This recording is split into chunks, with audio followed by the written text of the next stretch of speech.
Hello दोस्तों, NHPC के बारे में वीडियो में बात करेंगे। एक इमर्जिंग कंपनी है डिविडेंड के लिए, उसके बारे में हम बात करेंगे। वीडियो में हम डिटेल में इनके बारे में डिस्कस करेंगे। तो देखिए, जब हम एनएचपीसी की बात कर रहे हैं तो पिछले कुछ सालों से वो कंसिस्टेंट डिविडेंड दे रही है, उसके बारे में मैं आपको थोड़ी देर में बताने वाला हूं।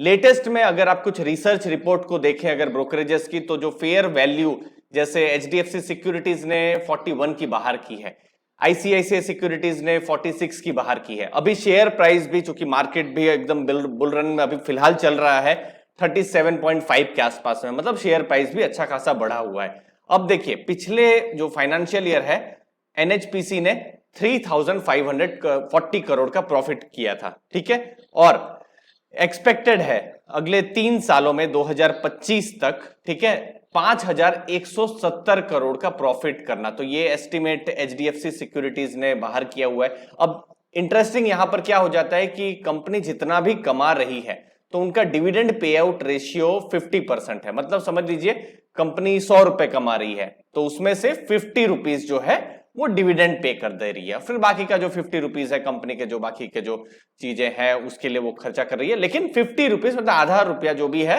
वो डिविडेंड दे रही है। तो इसका मतलब बहुत है कि कंपनी अगर प्रॉफिट करेगी तो डिविडेंड भी धीरे धीरे बढ़ता जाएगा। तो उस पर हम थोड़ी देर में डेटा के साथ आपके साथ हम बात करेंगे। रिसेंट में आप देखेंगे तो हाइड्रो पर काम बहुत करती है एनएचपीसी, लेकिन अब ग्रीन हाइड्रोजन और जो फ्यूचर के रिन्यूएबल टेक्नोलॉजीज है वहां पर भी एग्रेसिव आ रहे हैं। जैसे लेह और कारगिल डिस्ट्रिक्ट में वो उन्होंने एमओयू किया है ग्रीन हाइड्रोजन के लिए। फिर बहुत सारे एमओयू भी अभी रिसेंटली उन्होंने रिन्यूएबल एनर्जी के लिए उन्होंने किए हुए हैं। तो इसके बारे में भी हम थोड़ी देर में बात करेंगे। अब देखिए, ये है लास्ट जो फाइनेंशियल ईयर है उसका डिविडेंड, 1 रुपीज 31 पैसा और 50 पैसा, तो 1 रुपीज 81 पैसा, ठीक है ना, इतना का डिविडेंड है। शेयर प्राइस अभी तो 37 है, अच्छा खासा बढ़ा हुआ है, लेकिन आप पिछले साल देखिए शेयर प्राइस 27 के पास भी था, 32 के पास भी था। तो सोच लीजिए आपकी 30 रुपए में आपकी बाइंग आती है यहां पर एनएचपीसी में, तो आपको 6% के आसपास का डिविडेंड यील्ड बन जा रहा है। लेकिन अभी 37 है तो डिविडेंड यील्ड कम हो जाएगी, कुछ 5% से भी अभी थोड़ी कम हो जाएगी, ठीक है। अब देखिए, इस साल की बात करें, इस साल सॉरी 2021 की अगर हम बात करें तो 35 पैसा और 1 रुपया 25 पैसा, तो 1 रुपीज 60 पैसा का उन्होंने डिविडेंड दिया था। उससे पहले 2020 में आप देखेंगे तो 1 रुपीज 60 पैसा का सेम डिविडेंड आपको देखने को मिला था एनएचपीसी की तरफ से। तो पिछले फाइनेंशियल ईयर में प्रॉफिट्स बढ़े हैं और साथ साथ डिविडेंड भी एनएचपीसी का हमको आपको ज्यादा देखने को मिला है। तो डिविडेंड वो कब दे रही है? पहला ये फरवरी के महीने में आप देख सकते हैं, पहला जो इंटरिम डिविडेंड है वो फरवरी के महीने में आ रहा है, और जो फाइनल डिविडेंड है Q4 के बाद आ रहा है तो वो अगस्त में। तो इस साल का भी आ चुका है अगस्त सितंबर।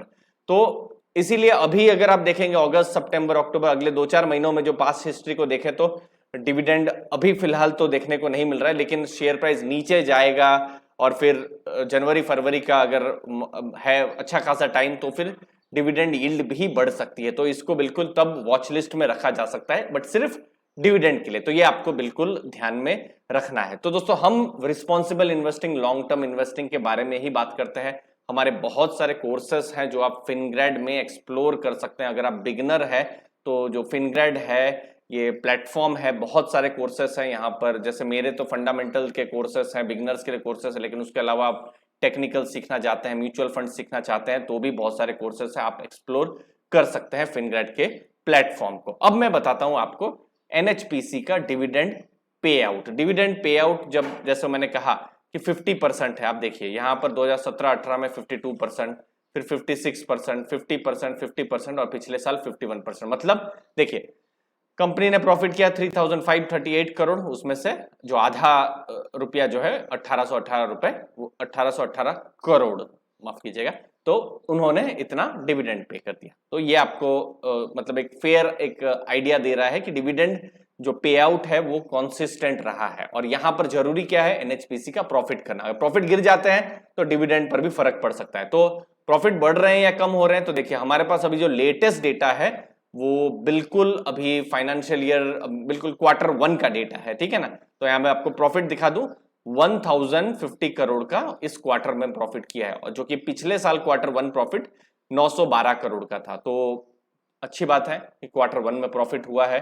Q2 के भी नतीजे आएंगे अक्टूबर नवंबर में, जब भी आएंगे वो भी हम आपके सामने लेकर आ जाएंगे, तो हमको आइडिया आएगा। तो अगर प्रॉफिट्स बढ़ रहे हैं क्वार्टरली, जब Q2 के भी जब आएंगे तो एक फेयर आइडिया आ जाएगा कि अगर प्रॉफिट्स बढ़ रहे हैं तो इस साल भी डिविडेंड स्ट्रॉन्ग रह सकता है। तो ये सब कुछ आंकड़े हैं। आप इनकम भी देख सकते हैं, 18% इंक्रीज हुई है आपको। अगर आप प्रॉफिट देखें तो भी 15% क्वार्टर ऑन क्वार्टर इंक्रीज हुए। बाकी डेटा आएंगे, हम आपको बताते रहेंगे। अब एनएचपीसी कर क्या रही है, काम क्या करती है?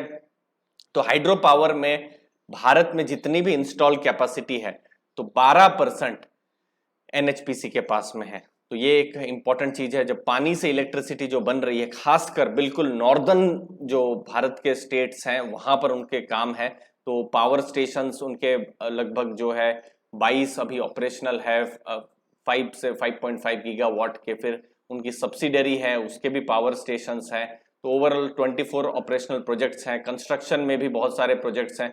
हाइड्रो और सोलार 13 प्रोजेक्ट्स हैं। देखिए आप यहाँ पर 7.5 गीगावाट के। तो अपना जो पोर्टफोलियो है उसको भी वो बढ़ा रही है। उसके अलावा क्लियरेंस के लिए भी आप देख सकते हैं स्टैंड अलोन और बड़े जो है प्रोजेक्ट्स उनके पास हैं। तो ये कुछ फ्यूचर के लिए भी, ग्रोथ के लिए कुछ हमको आइडिया देते हैं। उसके अलावा जो मैं रिन्यूएबल एनर्जी बता रहा था, रिन्यूएबल एक स्पेशल मैंने यहाँ पर इनकॉर्पोरेट किया हुआ है। जैसे अगर आप ओडिशा से हैं तो गंजाम में, गंजाम डिस्ट्रिक्ट में मैं गया भी हुआ हूँ, बहुत ही खूबसूरत डिस्ट्रिक्ट है। सोलार पावर प्रोजेक्ट है 40 मेगावाट का, छोटा सा है लेकिन वो काम कर रहे हैं ग्रिडको के साथ।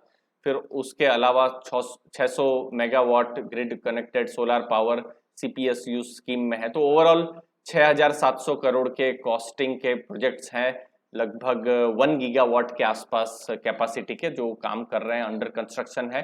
फिर टेंडर स्टेज में जैसे जैसलमेर राजस्थान में 600 मेगावाट का भी एक प्रोजेक्ट है, 3,000 करोड़ की जो कैपेसिटी है। तो रिन्यूएबल पर भी फोकस है, हाइड्रो पावर पर ऑलरेडी उनका काम चल रहा है। तो इंटरेस्टिंग बन जाता है। लेकिन अगर आप शेयर प्राइस देखेंगे तो शेयर प्राइस कुछ 37-38 है, बुक वैल्यू भी कुछ 34-35 है। तो बुक वैल्यू के पास ही ट्रेड कर रहा है, अट्रैक्टिव डिविडेंड यील्ड है। लेकिन रिस्क को भी ध्यान में रखना है। बहुत ही स्टेबल बिजनेस है, ऐसा नहीं है कि ये 3 गुना 4 गुना बिजनेस जो है ग्रोथ कर जाएगा, धीरे धीरे करके ग्रोथ करेगा। तो उसको आपको समझना है। अगर आप ग्रोथ इन्वेस्टर है तो शायद आपका एक्सपेक्टेशन के हिसाब से परफॉर्म ना करे, तो वो भी आपको ध्यान में रखना है। यहाँ मोस्टली डिविडेंड ही एक अट्रैक्शन है, क्योंकि प्रॉफिट के साथ डिविडेंड बढ़ सकता है, जो हमको आइडिया आ रहा है। बाकी डिविडेंड देखते हैं, जैसे उन्होंने फरवरी में दे रहे हैं, तो इस साल भी क्या फरवरी में दे रहे हैं, मतलब अगले साल फरवरी 23 में दे रहे हैं या कैसे कर रहे हैं, डिटेल्स डेटा आते रहेंगे, हम आपके साथ शेयर करते रहेंगे अर्ली फाइनेंशियल आजादी में। मुझे उम्मीद है आपको वैल्यू मिली होगी। आपके समय के लिए बहुत बहुत धन्यवाद। थैंक यू दोस्तों।